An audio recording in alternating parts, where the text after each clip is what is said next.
C'est une défaite qui a des conséquences au classement dans ce sprint final. Lens compte maintenant 2 points d'avance sur nous après leur victoire 2-1, une défaite qui fait mal et qu'on va analyser tout au long de cette vidéo en faisant le résumé et l'analyse du match avant de se pencher sur les cas individuels avec les tops et les flops et les notes des joueurs. De votre côté, donnez-moi votre ressenti sur ce Lens OM, notamment sur la question de l'arbitrage, mais aussi bien sûr sur la prestation de l'équipe, en me donnant aussi vos tops et vos flops dans les commentaires. On commence directement par un point sur la compo d'Igor Tudor. Paolo Lopez débute sans surprise. D'après les différents médias, Balerdi et Bemba étaient en balance pour le poste d'axial droit, et au coup d'envoi, Tudor a opté pour le trio Bemba, Gigot, Kolasinac. Côté piston, Tavares retrouve une place de titulaire dans le couloir gauche, alors que Klose retrouve son côté droit préférentiel après plusieurs matchs à gauche. Au milieu, Rongier est associé à Veretout sans surprise, avec un cran plus haut, un trio Under, Malinowski, Sanchez, alors qu'on imaginait plutôt la titularisation de Guendouzi à la place d'un joueur comme Malinowski qui n'est pas du tout en confiance sur les derniers matchs qu'il a pu jouer. On passe à l'analyse avec un focus sur la première mi-temps qui a été vraiment très disputée. Côté marseillais, on est très bien entré dans le match, je trouve, en mettant l'intensité qu'il fallait. On a réussi à installer notre pressing dans un premier quart d'heure qu'on a très bien géré en ayant le contrôle du ballon et en essayant de rester dans leur partie de terrain au maximum. Ça a failli payer rapidement avec le but de Sanchez qui avait bien suivi la passe trop appuyée de Medina, mais Danzo se laisse tomber. À vitesse réelle, Turpin accorde le but et il l'annule après avoir revu la situation. Une décision que je trouve quand même vraiment très étrange et qui change beaucoup de choses dans cette première mi-temps et dans le match entier comme on le verra par la suite. Derrière, le rythme est un peu redescendu autour de la 20e avec une interruption de quelques minutes quand Medina a dégagé le ballon sur le banc marseillais. On a d'ailleurs vu pas mal de tensions sur la première période, c'était aussi une mi-temps engagée dans les duels et il n'y a pas eu énormément d'occasions, même si elles étaient très franches pour la plupart. L'occasion du but annulé, la frappe de Veretout et le très gros arrêt de Samba. Côté lensois, il y a eu la frappe de Fofana qui finit sur le poteau et celle du 1-0 par la suite. La première mi-temps a répondu aux attentes et je trouve qu'on était bien dans notre match. Après, il y a beaucoup de choses à dire sur l'arbitrage, que ce soit dans le jeu en lui-même, mais aussi et surtout dans l'aspect décisif. Déjà parce qu'il oublie la main lensoise en fin de première mi-temps qui n'a même pas été checkée, et la décision est plus que discutable pour le but annulé de Sanchez.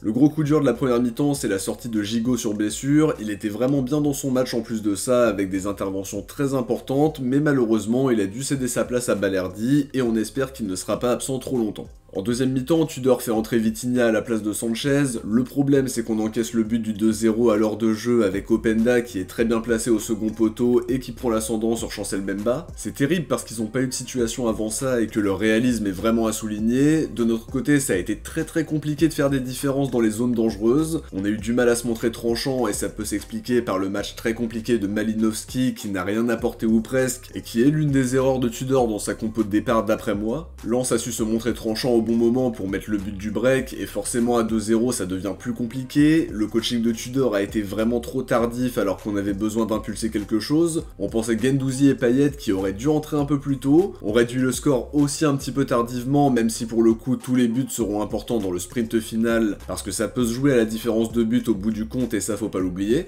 On n'a pas réussi à aller chercher l'égalisation et globalement on a été beaucoup moins bon sur la deuxième période. Lens était même proche de mettre le troisième à plusieurs reprises et clairement on n'a pas su reproduire notre première période. On peut pas occulter le fait que le but de Sanchez a été refusé et que la décision est plus que discutable, et ça change quand même pas mal de choses dans le match. En tout cas, Lens passe deuxième avec 2 points d'avance, il y a un calendrier abordable qui s'offre à eux, parce qu'ils vont jouer Reims, Lorient, Ajaccio et Auxerre. De notre côté, il faudra plus perdre de points d'ici la fin de saison, parce que malheureusement, et c'était le scénario à craindre, on n'a pas notre destin en main, et on devra attendre un éventuel faux pas lensois, tout en étant performant. Ça s'annonce stressant jusqu'au bout, mais à 4 journées de la fin, tout est encore possible dans tous les sens du terme. Faudra tirer les conclusions de la deuxième mi-temps, même s'il faudra pas oublier le bon contenu de la première non plus, mais quoi qu'il en soit, il faut vite se reconcentrer sur le match face à Angers dimanche prochain.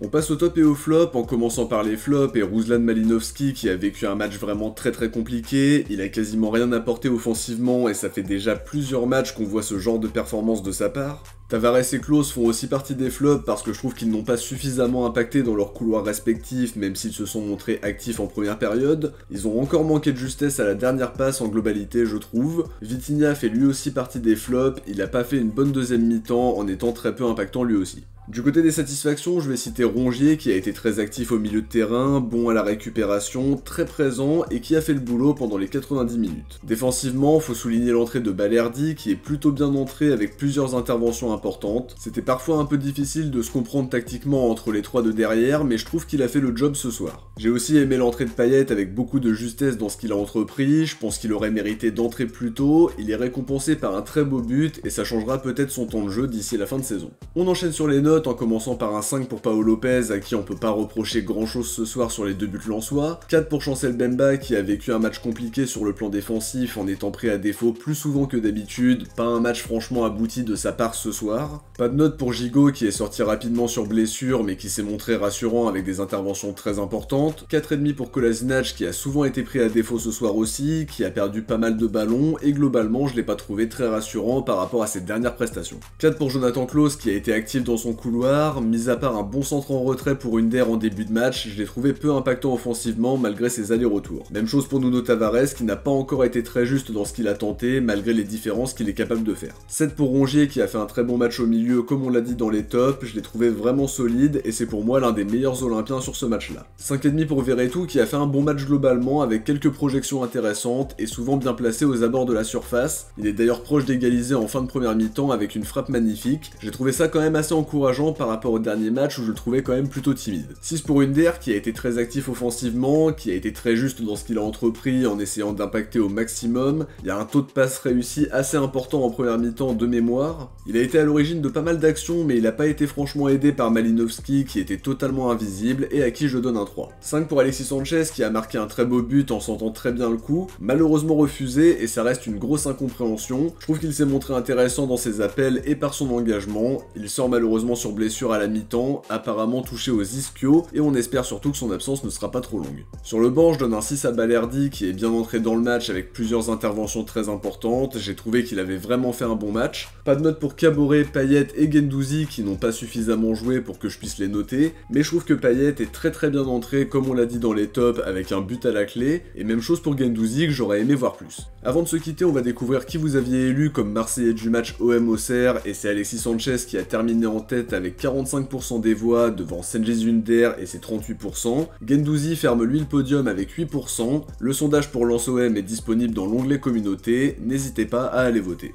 De notre côté, on arrive à la fin de cette vidéo, j'espère qu'elle vous a plu plus que le résultat final, et si c'est le cas, n'oubliez pas de liker la vidéo pour soutenir la chaîne. Je vous invite aussi à vous abonner pour ne rien louper de l'actu de l'OM. Si vous avez regardé la vidéo jusqu'à la fin, écrivez Payet dans les commentaires. Je vous dis à très vite pour une prochaine vidéo, et d'ici là, je vous invite à regarder l'épisode 1 des pires flops de l'histoire de l'OM et le dernier épisode d'Actu OM qui sont sortis cette semaine. Ciao, portez-vous bien, et surtout allez l'OM.